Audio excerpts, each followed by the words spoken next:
For the third time this summer, we're seeing birds cause brush fires. This week, 4 birds got into the energized part of a power pole.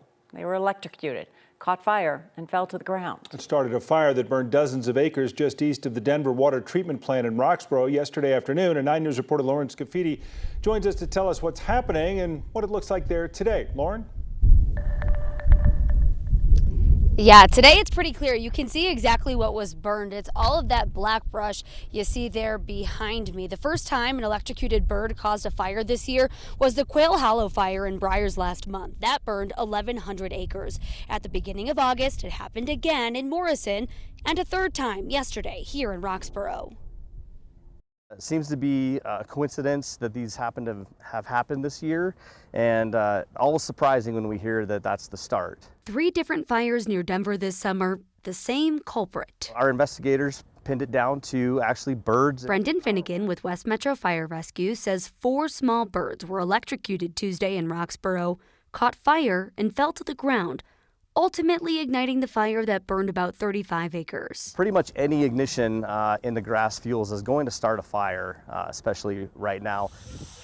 In this instance, these birds were against a core electric power pole. Amber King, the communications manager, says they try their best to prevent this. So things like equipment that goes over the energized pieces on a pole, rubber coverings, cages, all types of things to try to keep wildlife and specifically birds out of the equipment. You know, unfortunately, it's just we can't be 100%. Mother Nature finds its way sometimes. West Metro Fire says electrocuted birds causing fires is not a trend.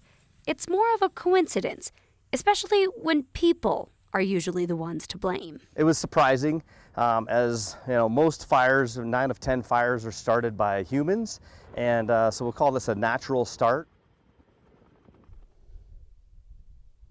West Metro Fire says they've seen this with other animals in the past. For example, a mouse, some squirrels, a chipmunk, a raccoon. And I asked Core Electric how often they've seen an animal interact with one of their power poles and accidentally start a fire. They weren't able to give me that data, but they did say that so far this year, animals, wildlife, have caused 65 outages. Now that's up from 2022, where there were just 40. Live in Roxborough, Lauren Scafidi, 9 News. Well, Lauren, the outages are bad. The fire is certainly worse. Whatever they're doing is not necessarily working right now, and I imagine they're going to have to come up with another way, at least if this continues. Yeah, they say it's something that they keep on monitoring and seeing if there's a way that they can improve it. But Core Electric did tell me that they had all of the proper precautions in place this time. Those animals just still find a way sometimes. Yeah, they do. Well, we'll have to keep an eye on that. Thanks, Lauren.